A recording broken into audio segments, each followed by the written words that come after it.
মহারাজ ধীরাজ পরীক্ষিত যখন জানিতে পারিলেন তার জীবনের আয়ু মাত্র আর 7 দিন, তৎক্ষণাৎ তিনি কাল বিলম্ব না করে সরস্বতী নদীর তীরে নৈমিষারণ্যে 60,000 মুনি ঋষি পরিবৃত হয়ে হরি কথা শ্রবণ করছেন আর অযোধ্যায় কেঁদে চলেছেন। ওম নমো ভগবতে বাসুদেবায়। শ্রীমদ ভাগবতম দশম স্কন্দের 11 অধ্যায় ভগবানের অহৈতুকী কৃপা। সত্যযুগে ভগবান শ্রীহরি রূপে, ত্রেতায় সেই একই ভগবান শ্রীরামচন্দ্র রূপে,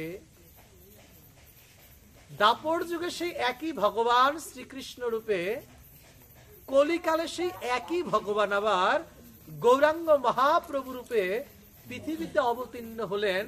কলির পাপাহত জীবের দুঃখ দুর্দশা দেখে যে এরা অল্প আয়ু, স্বল্প আয়ু, এরা অন্নগত প্রাণ, এরা ভগবানকে তেমন করে চিনে না, বুঝতে পারে না। তাই ভগবান কৃপা বশত যে নাম ছিল গুলোকে গোপনে রক্ষিত হরিনাম, সেই নাম মহাপ্রভু জগৎ জুড়ে প্রচার করে নিতাই গৌর হরিবল বলে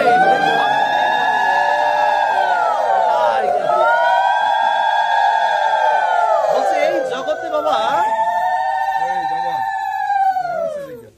ছাত্র না থাকিলে পরে, যেমন জগতে বাবা কাউকে শিক্ষক বলা যায় না, সন্তান না থাকিলে পরে কোন নারীকে যেমন মা বাবা বলা যায় না, ভক্ত না থাকিলেও জগতে ভগবানের মহিমা জগতে প্রচারিত হয় না। তাই ভক্ত এবং ভগবান একে অপরের অবিচ্ছেদ্য অংশ। এই যুগে যুগে ভক্তরা ভগবানের মহিমাকে বাবা বৃদ্ধি করেছেন, আবার ভগবান যুগে যুগে এসে ভক্তের মর্যাদাকে তিনি আরো বেশি বাড়িয়ে দিয়েছেন। পুরাকালে এমনই ভাবে এই অধ্যায়টি যদিও নিয়েছিলাম, তথাপি এখানে যেহেতু নবাগত ভক্ত, ভক্তের মহিমা, ভগবানের কৃপা জানতে হবে বাবা। পুরাকালে এমনই ভাবে অর্জুন মিশ্র নামে ভগবানের এক ভক্ত ভারতের উড়িষ্যা নগরের পুরী ধামে তিনি বসবাস করতেন। নাম ছিল গীতা পান্ডা। কি নাম ছিল মা? গীতা পান্ডা। আমাদের বাংলাদেশে যেমন ব্রাহ্মণদের পুরোহিত বলে ডাকা হয়, ঠাকুর মহাশয় বলে, ঠাকুর কর্তা বলেও ডাকে, ভারতের উড়িষ্যা নগরে কোন ব্রাহ্মণকে সেখানে বাবা পুরোহিত মশাই বা ঠাকুর মশাই বলা হয় না, সেখানে বলা হয় পান্ডা, পান্ডা মহাশয়। ওই গীতা পান্ডা সংসারে এত অভাব অনটন থাকা সত্ত্বেও প্রতিদিন তিনি বাবা গীতা পাঠ করতে এক দণ্ড তিনি ভুল করতেন না। সংসারে এত অভাব, এত অনটন, রোজ ভিক্ষা করে তার সংসার বাবা চলত। এক পুত্র, এক কন্যা এবং স্ত্রী কল্যাণী, এই 4 জন নিয়ে তাদের সংসার। তবু কোনদিনের জন্য তিনি কিন্তু বাবা ভিক্ষা করতে এক দণ্ড তিনি ভুল করেনি। ভিক্ষা করতে যেমন ভুল করেনি, এক দণ্ড তিনি গীতা পাঠ থেকে বিরত বাবা কোনদিন থাকে। আজ গীতা পান্ডা জগতে অর্জুন মিশ্র তাহার ছিল নাম। কি নাম ছিল বাবা? অর্জুন মিশ্র। খেয়াল করবে বাবা, পরে কিন্তু প্রশ্ন হবে। অর্জুন মিশ্র ছিল তাহার নাম, কিন্তু গীতা মাতার এমনই ভক্ত ছিল, লোকে তাকে গীতা পান্ডা নামেই ডাকত। 100 মাইল দূর থেকে কেউ যদি বলতো গীতা পান্ডার বাড়ি যাবে, সবাই এক নামে দেখাতে পারত। আজ অর্জুন মিশ্র গীতা পড়ছে।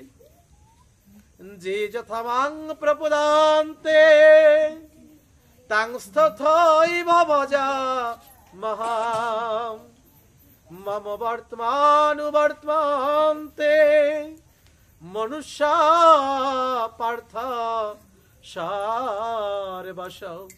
ওম নমঃ ভগবতে বাসুদেবায়।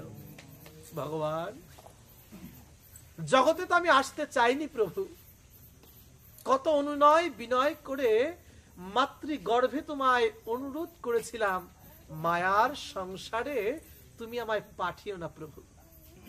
ওই মায়ার সংসারে যে একবার যায় সেই তোমাকে ভুলে যায়।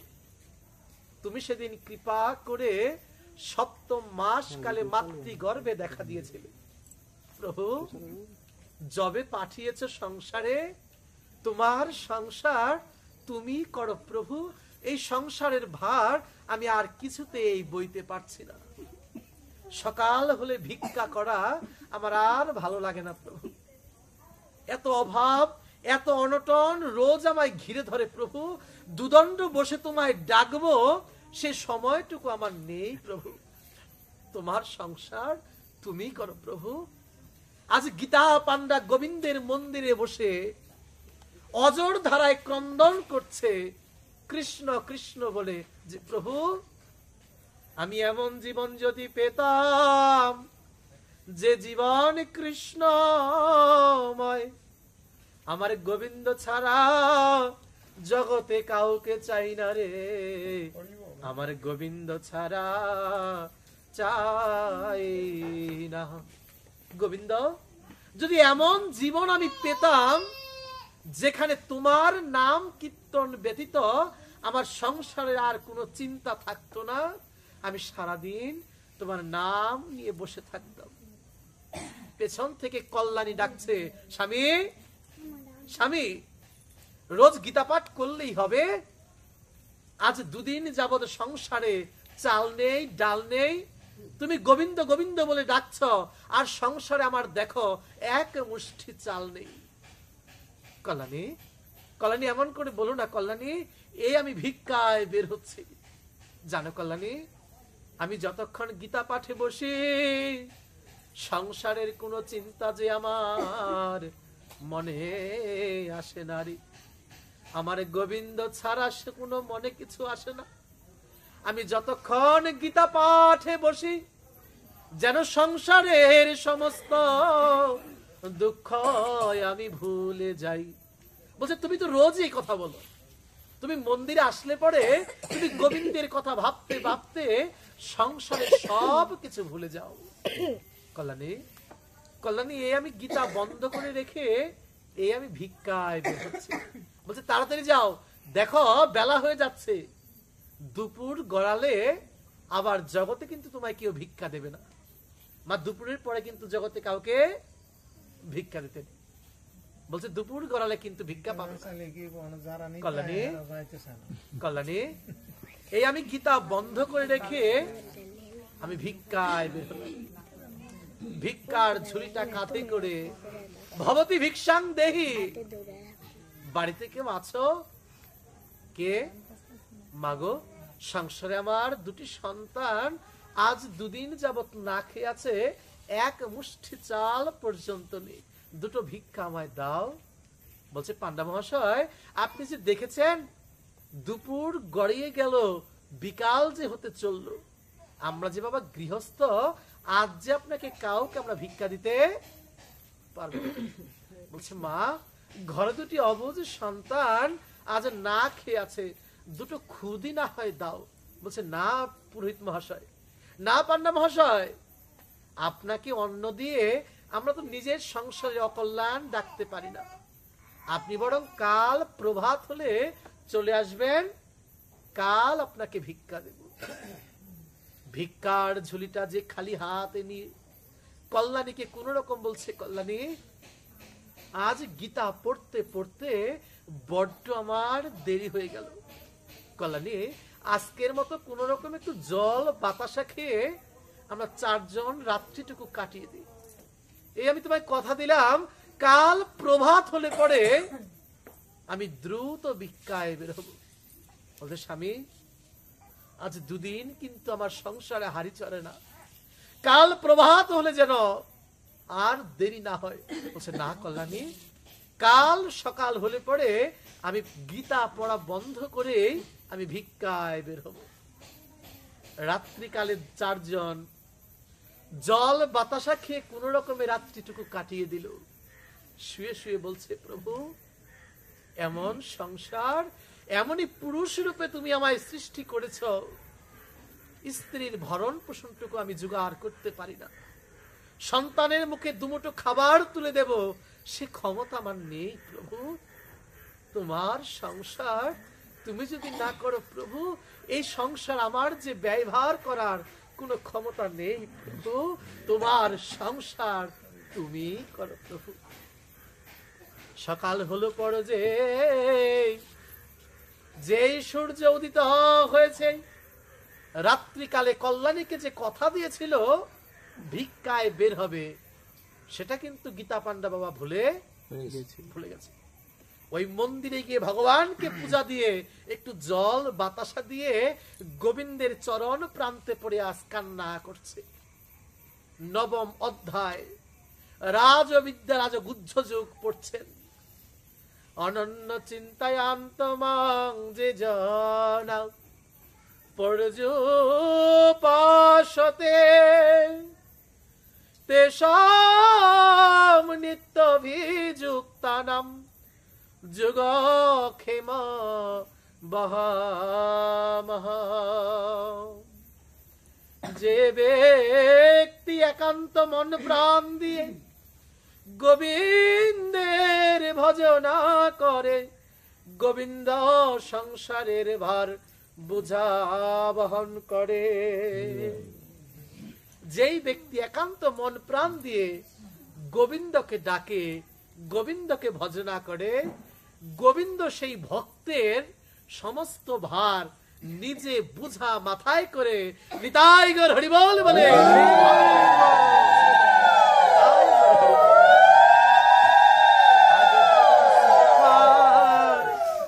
গীতা পড়ছে আর অজর ধারায় ক্রন্দন করছে গোবিন্দের চরণ প্রান্তে বসে। গোবিন্দ কি অপূর্ব তোমার বাণী, এই জগতে যে তোমায় আশা করে তুমি প্রভু, যে তোমায় প্রাণ দিয়ে ভালোবাসে, তুমি নিজে বুঝা করে ভক্তের বাড়ি পৌঁছে দাও। এত করুণা তোমার, এত দয়া প্রভু, এত তোমার করুণা। কান্না করছে মাটিতে লুটিয়ে লুটিয়ে, এত করুণা তোমার প্রভু। গীতা পড়িয়ার সংসারের সমস্ত অভাব আমি ভুলে যাই। ওইদিকে গীতা পান্ডার স্ত্রী কল্যাণী খালি হাড়িটা চুলার উপর বসিয়ে গালের মধ্যে হাত দিয়ে কান্না করছে, প্রভু কাল আমায় কথা দিল আজ দ্রুত ভিক্ষায় বের হবে, দেখো তোমার আপন ভোলা ছেলে কেমন করে আবার গীতা পড়তে গেছে। ওইদিকে কোন সংসারের কোন চিন্তায় যে তার নেই। তোমার সন্তান তুমি কৃপা করো প্রভু, আমি নারী হয়ে যেন বিপদে পড়ে গেছি। তিনি তো পুরুষ, বাইরে বাইরে থাকে, সন্তান যখন খেতে চায় আমার কাছে, আমি যখন মা হয়ে দিতে পারি না খাবার, মনে হয় সংসারে আমার মতো অধম নারী জগতে আর দ্বিতীয়টি নেই। তাই হরি বল। এদিকে সন্তান এসে দুটি এসে মায়ের চরণ প্রান্ত ধরে বলছে, মা মাগো আজ 3 দিন যাবত একেবারেই অনাহারে আছি, আর যে ক্ষুধার জ্বালা কিছুতেই সইতে পারছি না মা, দুটো খুদি না হয় দাও, আর যে ক্ষুধার জ্বালা কিছুতেই সইতে পারছি না। মাগো যদি খাবার দিতে না পারো মা, একটু বিষ এনে দাও, হয়তো আমরা মরে যাই, আর যে ক্ষুধার জ্বালা কিছুতেই সহ্য করতে পারছি না। দুটি সন্তানকে মা বুকের মধ্যে জড়িয়ে এইদিকে গীতা পান্ডার স্ত্রী কল্যাণী মাকে বলছে, যখন সন্তান দুটি খাবারের জন্য বায়না করছে মায়ের কাছে, মা বলছে, দেখ এই তো আমি খাবার বসিয়েছি, রান্না হলে তোদের খাবার দেব। আর গোবিন্দকে বলছে, গোবিন্দ আজ ঘরের মধ্যে চাল নেই, শুধু খালি হাড়িটা বসিয়ে আমি জল ফুটিয়ে যাচ্ছি। মাগো খাবার দাও, আর যে ক্ষুধার জ্বালা সইতে পারছি না। আজ গীতা পান্ডার স্ত্রী কল্যাণীর হরি বল খুব রাগ হচ্ছে স্বামীর প্রতি, যে স্বামী আজ জগতে যদি তুমি আজ রোজগার করতে পারতে, জগতে এমন দিন আমায় দেখতে হতো না।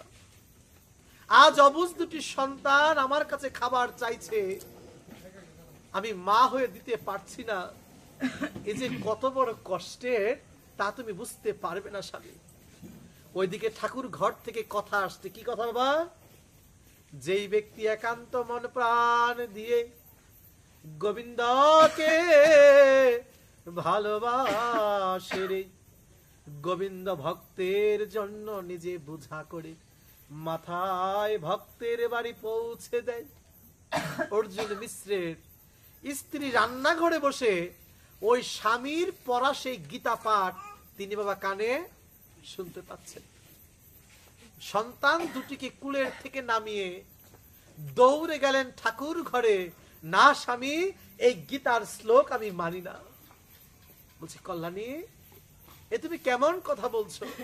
বলছে না স্বামী, জগতে যদি গীতা পাঠ সত্য হতো, যদি গোবিন্দের কথা সত্য হতো, আজ 3 দিন যাবত আমার ঘরে অন্ন নেই, গোবিন্দ তো দিল না। আমার গোবিন্দ যদি সত্যই হতো, অবুঝ দুটি সন্তানের মুখে কেন খাবার এলো না রে? আমি গীতার শ্লোক মানি না, এই গীতা মিথ্যা, এই গীতার শ্লোক আমি মানি না। বলছে না কল্যাণী, এমন করে বলো না, জগতে গীতার কথা, এই জগতের ভগবানের মুখের কথা জগতে মিথ্যা হবার নয়। বলছে না আমি মানি না। পাশেই রাখা ছিল দোয়াত কলম, পরপর 3খানা দাগ দিয়ে বললেন, স্বামী এখনই তুমি ভিক্ষায় বের হও। এই তোমায় বলছি, আজ যদি ভিক্ষা করে তুমি কিছু না আনতে পারো, এই মুখ তুমি আমায় আর কোনোদিন দেখিও না। তাই করে হরি বল।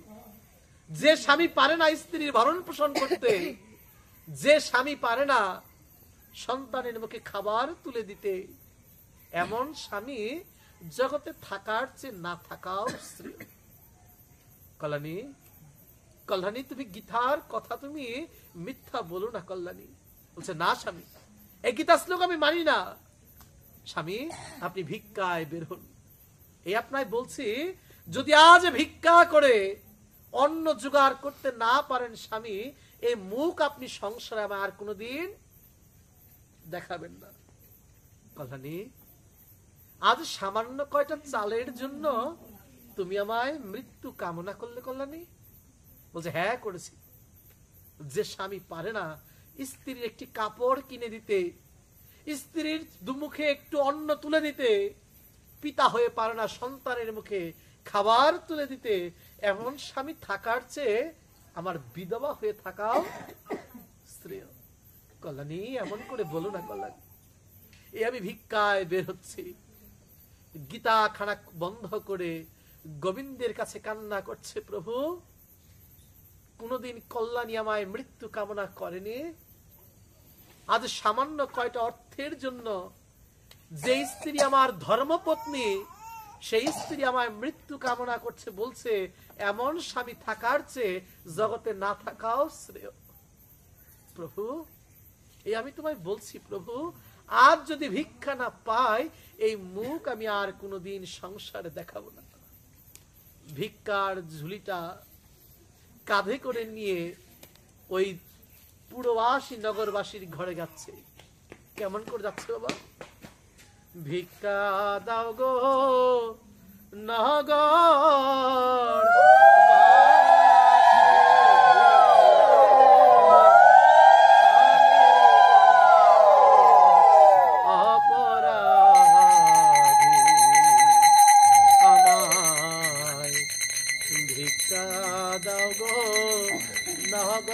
নগরবাসী আমি বহরা অপরাধে আমি দাও গো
মাগো আমি বহু জন্মের অপরাধী, তব কাছে তোমরা চরণ ছাড়া আমায় করো না মা, দুটো ভিক্ষা আমায় দাও।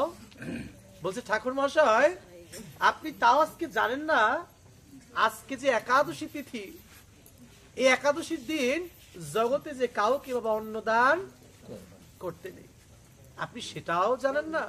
আপনি পুরোহিত হয়ে সেটাও জানেন না আপনি? বলছে মাগো সংসারে এত অভাব, এত অনটন, আজ কয়দিন হলো না খেয়ে আছি মা, আমাদের কোন দিক দিয়ে যে একাদশী চলে যায় সেই খেয়াল মা করতে পারি না। মাগো অন্ন না হয় নাই দিলে অন্তত আমার সন্তানের জন্য দুটো খুদ না হয় দাও। বলছে না ঠাকুর, আজ তো আপনাকে আমরা অন্ন ভিক্ষা দিতে পারবো না, বরং কাল প্রভাত কালে দ্বাদশীর পারণ হলে পরে আপনি আসবেন, আপনাকে আমরা ভিক্ষা দেব।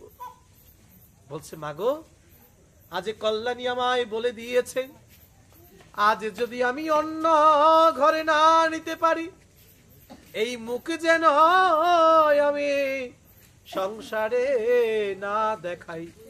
স্ত্রী বলে দিয়েছে, কিভাবে বলে দিয়েছে? আজ যদি ভিক্ষা না পাই, এই মুখ যেন আমি জগতে বাবা কাউকে না দেখাই। মাগো আমি সংসারে যে ফিরতে পারবো না খালি হাতে, দুটো খুদি না হয় দাও। বলছে না ঠাকুর, আপনাকে ভিক্ষা দিয়ে আমরা কোনো অধর্মের কাজ করতে চাই না। কেন না মা, জগতে একাদশীর দিন কাউকে যে অন্নদান করতে নেই। যদি কোনো ভিক্ষুক বাবা আসে, 2 টাকা 5 টাকা যাই বাবা হয়, ওই তাকে দিয়ে বলতে হয় বাবা আজ তো একাদশী, আজ আমরা অন্নদান করব না। আজ ঠাকুরকে সবাই ফিরিয়ে দিয়ে বলছে আজ তো বাবা ভিক্ষা দিতে পারবো না, তুমি বরং আরেক দিন এসো। আজ বৃক্ষতলে বসে অর্জুন মিশ্র আমার ক্রন্দন করছে, আজ গুরুদেবকে প্রাণ ভরে ডাকছে, গুরুদেব পতিতে পাবন শ্রী গুরুদেব, আমি কোনদিন তোমায় তেমন করে ডাকিনি, আজ অতীব কাতর স্বরে তোমায় ডাকছি প্রভু, আজ বিপদে পড়ে তোমায় ডাকছি প্রভু, আজ যদি কৃপা না করো সংসারে, নিতাই গৌর হরি বল।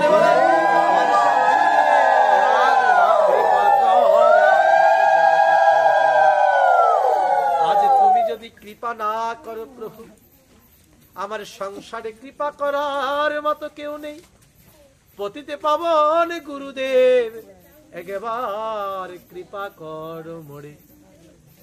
বৃক্ষতলে বসে, বট গাছের নিচে বসে ক্রন্দন করছে অর্জুন মিশ্র। কার জন্য বাবা ক্রন্দন করছে? আজ সংসারের জন্য প্রার্থনা করছে। কার চরণে বাবা? গুরুদেবের চরণে। ওইদিকে গীতা পান্ডা স্ত্রী কল্যাণী দুপুর বেলা দরজা দিয়ে বন্ধ করে বসে আছে। এমন সময় কে যেন দরজার মধ্যে কড়া নাড়ছে ঠক ঠক করে। হ্যাঁ গো, বাড়িতে কেউ আছো? কে? বলছে দরজা খুলো মা, তোমার স্বামী আমাদের দুজনকে পাঠিয়েছে। বলছে কে? বলতে আগে তো দরজা খুলো, তোমার স্বামী অর্জুন মিশ্র গীতা পান্ডা আমাদের দুজনকে পাঠিয়েছে। দরজা যেই খুললেন, দেখলেন চৌকাঠের ওপারে দুটি কিশোর বয়সের ছেলে দাঁড়িয়ে আছে।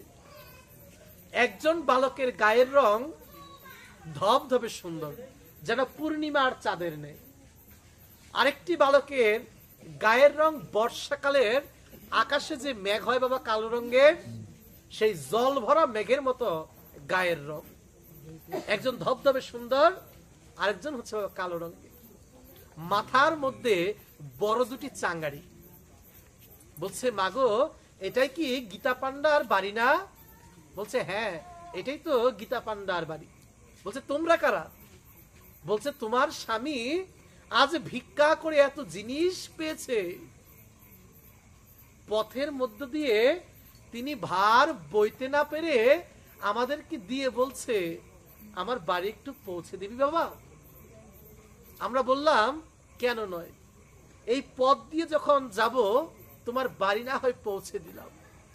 বলছে আমার স্বামী পাঠিয়েছে? বলছে হ্যাঁ গো মা, তোমার স্বামী ওই বট গাছের নিচে বসে একটু জিরিয়ে আরাম করছে, আর আমাদের উপর দুজনের উপর সমস্ত ভার দিয়ে ফেলেছে, বললো একটু বাড়ি পৌঁছে দিতে। বলছে তোমরা ভালোই করেছো। বলছে বাবা তোর তো একেবারে রোদে ঘেমে গেছিস। এইদিকে গীতা পান্ডার স্ত্রী ধরে ওই চাঙ্গারি যে নামিয়েছে, দেখলো চাঙ্গারির মধ্যে চাল ডাল তেল আনাজ তরকারি নতুন কাপড়, এক পুটলির মধ্যে কিছু স্বর্ণ মুদ্রা, এমন জিনিস যে কয়েক মাস তাদের চলে যাবে। ওরে উঠ উঠ, তোরা উঠ, দেখ দেখ তোদের বাবা আজ ভিক্ষা করে কত জিনিস পেয়েছে। সন্তানদের ডাকছে ঘুম থেকে, দুপুর বেলা ঘুমিয়েছে। ওরে উঠ, দেখ দেখ তোদের বাবা আজ ভিক্ষা করে কত জিনিস পেয়েছে।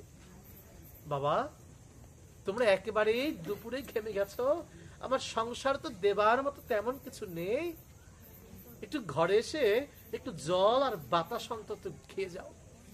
বলছে না গো মা, দেখো না আমরা গরমে একেবারেই ঘেমে গেছি। তো গীতা পান্ডার স্ত্রী কল্যাণী দেখতে পেলেন তাদের গলায় যে গামছাখানি ছিল, দুজনের গলার গামছা একেবারে ঘামে ভিজে গেছে। বলছে বাবা একটু জল অন্তত পান করে যাও, এক ঘটি জল দিয়ে একটু পান করে যাও। বলছে না গো মা, আজ সকাল থেকে আমাদের এক আত্মীয় খুব ভালোবাসে, একটা কথা শুনিনি বলে দেখো মা কেমন করে আমাদের জিহ্বা খানিক কেটে দিয়েছে। দুটি বালক জিহ্বা বের করে দেখালেন, ওই জিহ্বার মধ্যে অজর ধারে রক্ত ঝরছে, 3খানা দাগ জিহ্বার মধ্যে দেওয়া। বলছে বাবা জগতে এমন পাষণ্ড ব্যক্তি হতে পারে? বলছে আর বলো না মা, জগতে এমন ভক্ত আমায় কষ্ট দিয়েছে, আমাকে খুব ভালোবাসে, কিন্তু আজ সকালবেলা একটা কথা শুনিনি বলে দেখো মা কেমন করে আমাদের জিহ্বা কেটে দিয়েছে। বলছে আহারে, এমন দুটি সুন্দর ছেলেকে কেউ আঘাত করতে পারে? বলছে আর বলো না মা, ওই আত্মীয় ওই মা আমাকে খুব ভালোবাসে, কিন্তু আজ সকালে একটা কথা শুনিনি, তাই তো এমন জিহ্বাখানা কেটে দিয়েছে। বলছে বাবা ঘরে আয়। বলছে না গো মা, তোমার দুটি সন্তান না খেয়ে আছে আজ 3 দিন যাবত, ওদেরকে রন্ধন করে দাও, আজ গীতা পান্ডা বাড়ি এলে ভারী মজা হবে। বালক দুটি বলতে বলতে চলে গেল। কোথায় গেল বাবা? তাদের ঘরে যে আরাধ্য দেবতার মন্দির ছিল, ওই বালক দুটি গিয়ে ওই গোবিন্দের মন্দিরে গিয়ে গোবিন্দের দেহের মধ্যে মিশে গেল। নিতাই গৌর হরি বল। এইদিকে গীতা পান্ডার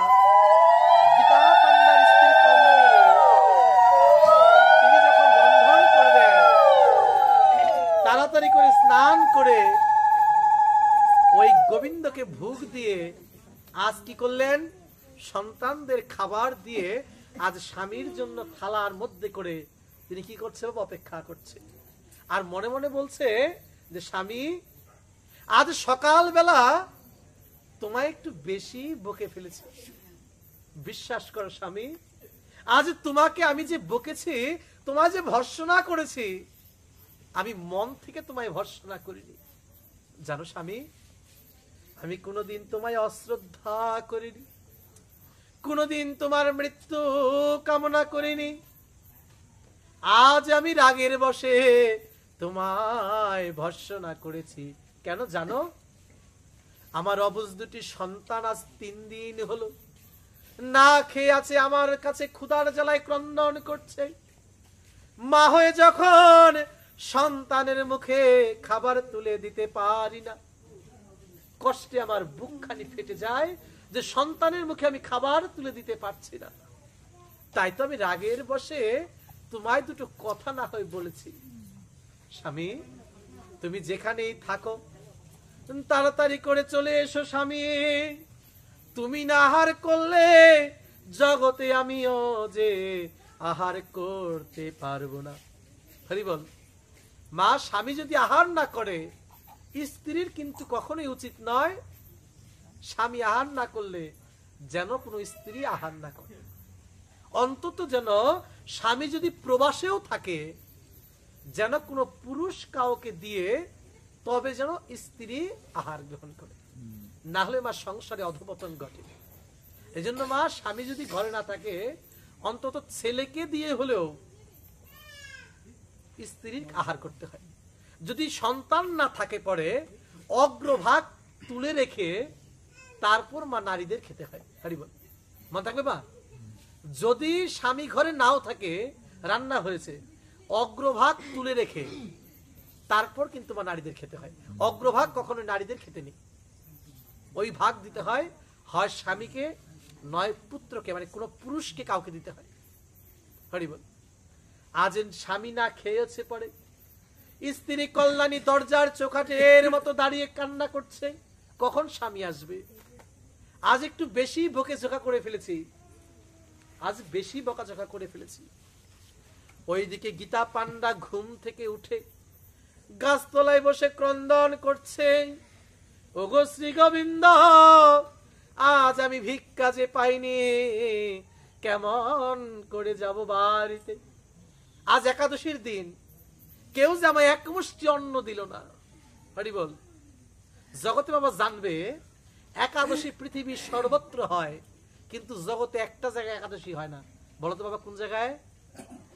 জগন্নাথপুরী বা পুরী ধামে। ওইখানে বাবা ওই একাদশীর দিনও অন্ন ভোগ হয়। কেন হয়? 56 প্রকার ভোগ যদি জগন্নাথের একদিন বন্ধ থাকে, 18 বছর পূজা বন্ধ রাখতে হবে। ওই জন্য একাদশীর দিনও সেখানে অন্নভোগ হয়। কিন্তু ওইখানে ওই অন্নভোগ যখন যায়, সেটার বিমলা মন্দিরে যাবার পরে চলে যায় আনন্দবাজার। তোমরা যারা যাবে দেখতে পাবে, ওই দিন প্রত্যেকে গোবিন্দের প্রসাদ, জগন্নাথের প্রসাদ ঢেকে রেখে দেয়। ওই দিন সেটা গ্রহণ করে না, এবং জগন্নাথের অপূর্ব লীলা, ওই প্রসাদটা নষ্ট হয় না। আজও যদি যাও কেউ দেখতে পারবে পুরী ধামে। জগন্নাথ মন্দিরে কিন্তু কখনোই ভোগ পূজা বন্ধ যাবে না, যত যাই কিছু হোক। যদি একদিন পূজা বন্ধ থাকে কোনোদিন, এটা কিন্তু শুরু থেকে জগন্নাথের ইন্দ্রধর্ম রাজার সেই সময় থেকে প্রতিদিন পূজা বাবা চলছে 56 প্রকার ভোগে জগন্নাথ মন্দিরে। যদি বলছে একদিন যদি পূজা বন্ধ থাকে, কত বছর পূজা বন্ধ থাকে মা? 18 বছর। 18 বছর পূজা বন্ধ থাকে। এই কারণে পূজা, জগন্নাথের পূজা বন্ধ যায় না। আর ওইখানকার রান্না বান্না স্বয়ং মাতা লক্ষ্মী নিজে করেন। হরি বল। এবং ওইটার রান্নার ঘর কাউকে প্রবেশ করতে কিন্তু দেয় না। বংশ পরম্পরায় যারা রান্নার দায়িত্ব পাচ্ছে, একমাত্র তারাই করতে পারবে ওই রান্না, অন্য কাউকে দিবে না। প্রতিদিন জগন্নাথ মন্দিরে নতুন নতুন পাতিলে ভোগ দিতে হয়, মাটির পাতিলে। আগের দিন যেটা দিবে, পরের দিন ওই পাত্রে আর ভোগ চলবে না। এবং রান্না বান্নার ভোগও প্রতিদিন নতুন পাত্রে, এইভাবে মাসে 30 দিন প্রতিদিন নতুন পাত্রে রান্না হচ্ছে। প্রতিদিন 20,000 থেকে 2 লক্ষ লোক প্রসাদ পায় জগন্নাথ মন্দিরে। এবার ভাবো, জগন্নাথ মন্দিরে যদি 2 লক্ষ লোক প্রসাদ পায়, কত পাত্রের প্রয়োজন। আর প্রতি আগের দিন যে পাত্রে রান্না করবে, পরের দিন ওই পাত্র রান্না করবে। হরিবল। নতুন পাত্রে রান্না করতে হবে জগন্নাথ মন্দিরে। হরিবল। সেই জগন্নাথ মন্দিরে আজ শ্রী গোবিন্দ কি করছেন? আজ একাদশীর দিন কিন্তু অন্ন দিয়ে গেলেন তাদের। হরিবল। ওইদিকে গীতা পান্ডা বসে কান্না করছে বৃক্ষতলে, আজ আমি এক মুষ্টি অন্ন পাইনি, কেমন করে যাব স্ত্রী কল্যাণীর কাছে। স্ত্রী আমায় বলে দিয়েছে, আজ যদি ভিক্ষা না পাই, এই মুখ যেন সংসারে আমি না দেখাই। ওইদিকে গীতা পান্ডার স্ত্রী মনে মনে বলছে, কল্যাণী, আজ তুমি আমায় যতই ভকাঝকা করো, যাই করো, তোমার পিতা যেদিন আমায় তোমার হাতে, তোমাকে কি করেছিল? আমার হাতে তুলে দিয়ে বলেছিল, তোমার পিতা আমার কন্যার দায়িত্ব গ্রহণ করে দুষ্টুকু ঢেকে রেখে গুণটুকু প্রকাশ করে বলেছেন। বাবা, বিবাহিত পুরুষ যারা আছো, প্রত্যেকেই কথাটা কিন্তু জানো। বিবাহ বাসরে শ্বশুর কিন্তু কন্যাকে দান করে কিন্তু সেদিন অনুরোধ করেছিল যে আমার কন্যার দায়িত্ব গ্রহণ করে ইহার দুষ্টুকু ঢাকিয়া রাখিয়া গুণটুকু প্রকাশ করি। কল্যাণী, যতই তুমি জগতে খারাপ বলো না আমায়, তোমার পিতা তো আমার হাতে, তোমাকে কি করছে? আমার হাতে তুলে দিয়েছে। তাই তুমি যতই অপরাধ করো না কেন, আমি তোমায় শত অপরাধ ক্ষমা করব। আমি কাকে কথা দিয়েছিলাম? তোমার পিতাকে কথা দিয়েছিলাম। কল্যাণী, আমি তোমার শত অপরাধ ক্ষমা করে আজ আমি যাচ্ছি বাড়িতে। তুমি যদি আমায় যতই মার্জনা করো, যতই ভর্ৎসনা করো, আমি তোমার শত অপরাধ মার্জনা করে দিলাম। বলছে সমগ্র পুরুষের কিন্তু বাবা উচিত, স্ত্রী যতই অপরাধ করুক, যেন স্ত্রী শত অপরাধ যেন আমাদের প্রত্যেকের ক্ষমা করে দেওয়া উচিত। কারণ কথা দিয়েছি, আমরা সেদিন বলেছিলাম বিবাহ বাসরে, ওম যথা জ্ঞান করবাণী, মানে আমি যথাসাধ্য চেষ্টা করব। বিবাহ বাসরে আমাদের কিন্তু বিবাহিত প্রত্যেক পুরুষ এই কথা কিন্তু তাহার শ্বশুরকে দিয়েছিল কথা। আজ গীতা পান্ডা খালি ঝুলিটা নিয়ে, যেই ভিক্ষার ঝুলিটা নিয়ে বাড়ি যাচ্ছে, অর্জুন মিশ্রের স্ত্রী কল্যাণী দূর থেকে এসে বলছে, স্বামী, আমি সেই কখন থেকে রন্ধন করে তোমার জন্য বসে আছি, এতক্ষণ কোথায় ছিলে?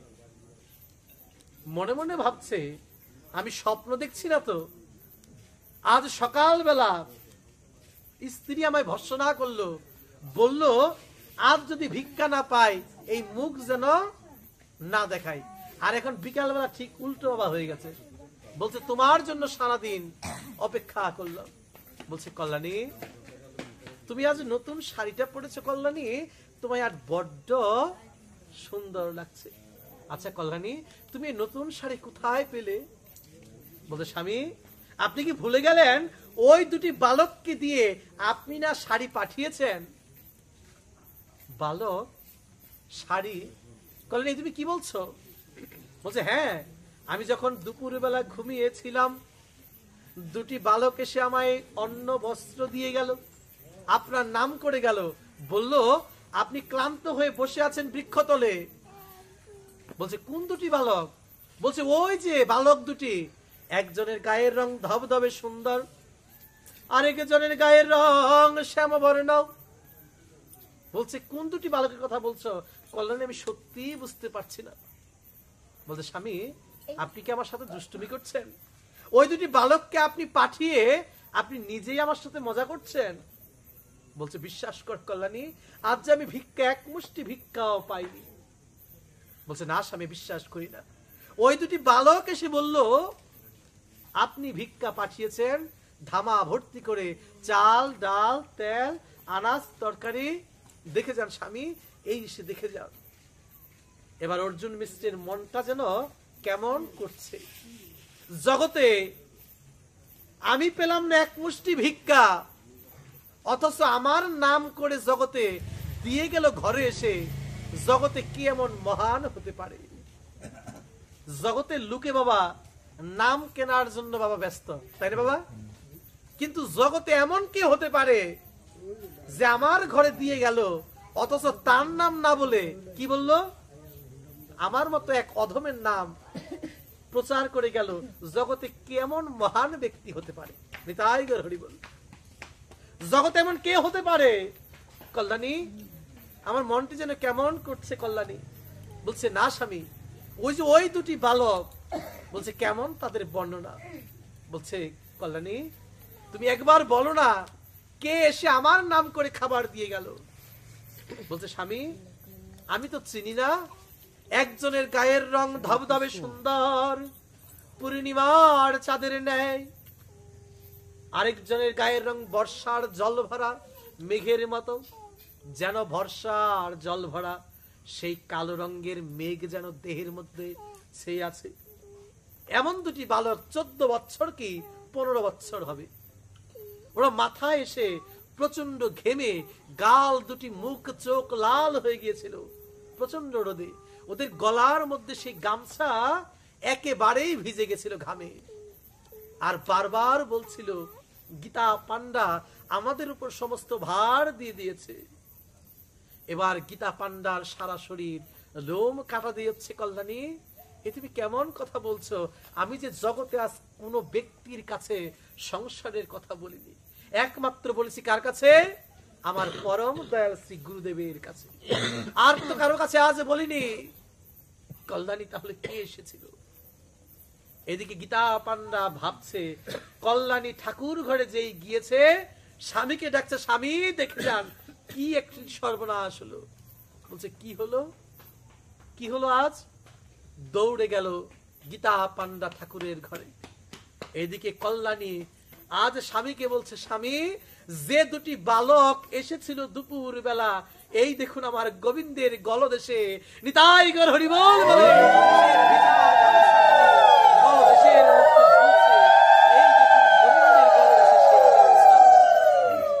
সেই ঘামে ভেজা গামছা গোবিন্দের গলদেশে। স্বামী বিশ্বাস করুন, ওই দুটি বালকের গলে এই ভেজা গামছাই আমি সকাল দুপুর বেলা দেখেছিলাম। গীতা পান্ডার বুঝতে বাকি রইল না, আজ ঘরে কে এসেছিল রে। আজ গোবিন্দের চরণ প্রান্তে গড়িয়ে গড়িয়ে বলছে কল্যাণী, আজ যে সংসারের অভাব অনটনে সইতে না পেরে আজ গোবিন্দ বলরামের সঙ্গে এসেছিল।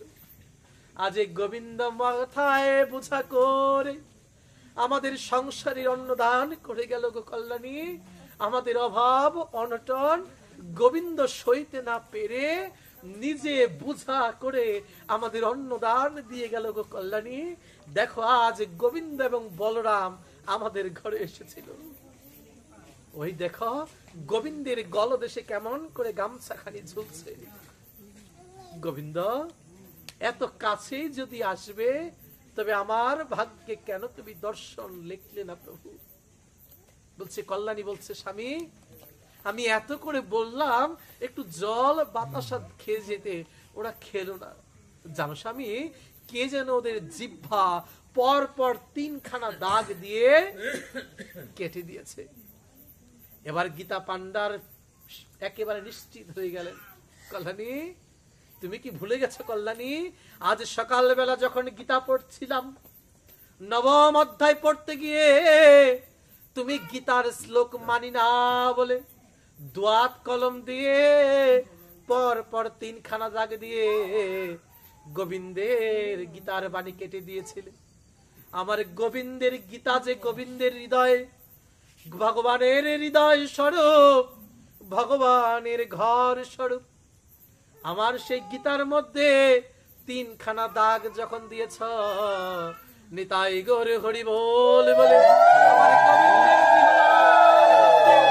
পড়েছে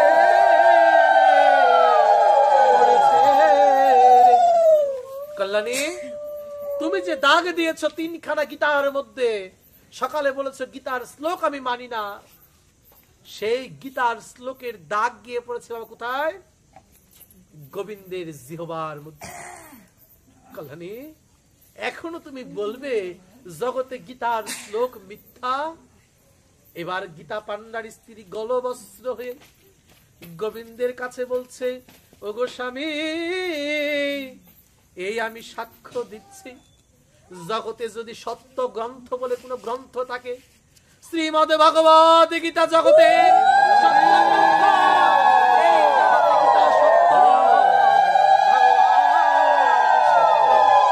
হরিনাম সত্য, কৃষ্ণ নাম সত্য, ভগবান সত্য।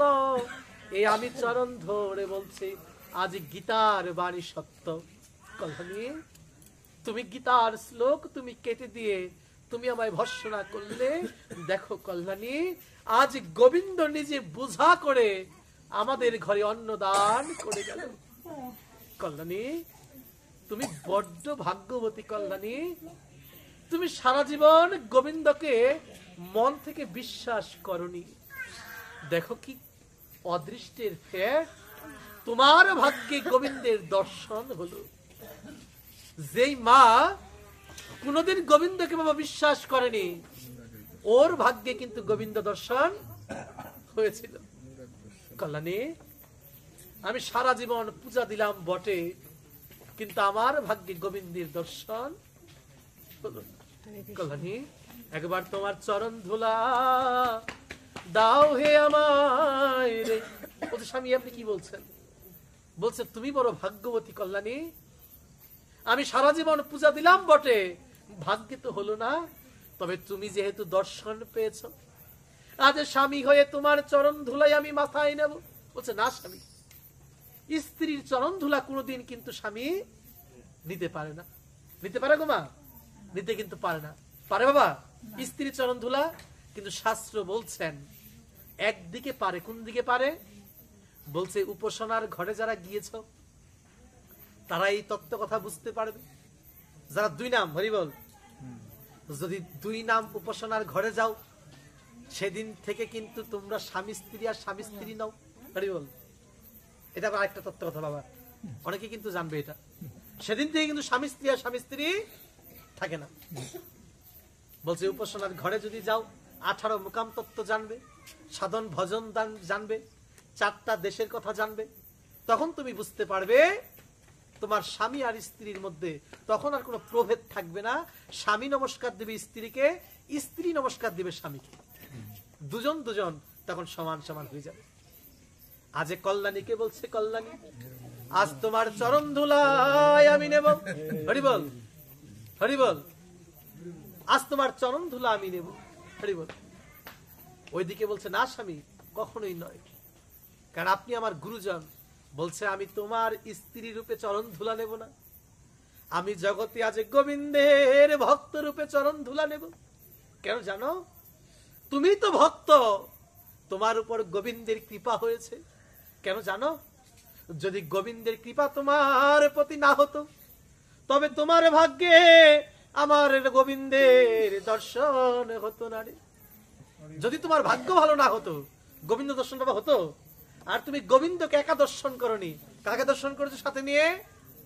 স্বয়ং বলরাম সহিত তুমি বলরাম এবং গোবিন্দকে কিশোর রূপে তুমি দর্শন করেছো। কল্যাণী আমার গোবিন্দ কোথায় দাঁড়িয়েছিল? বলছে চৌকাঠের ওপারে দাঁড়িয়েছিল। হরি বল, চৌকাঠের ওপারে।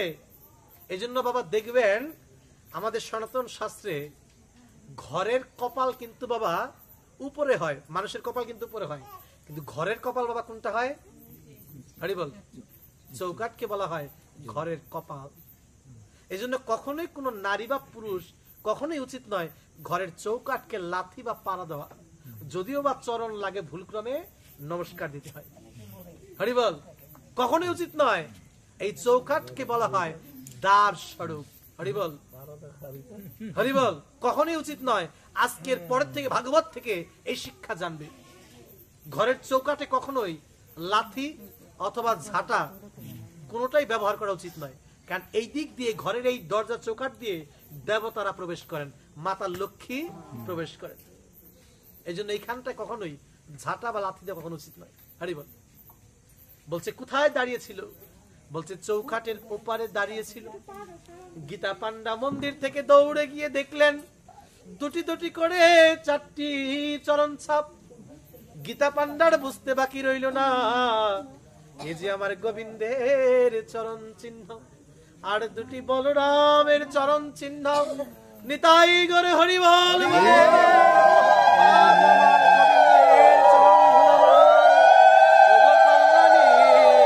চলো আজ গোবিন্দের চরণ ধুলাই ধোলা মাখো মাখো রে, এই না ব্রজের ধোলা ধোলা মাখো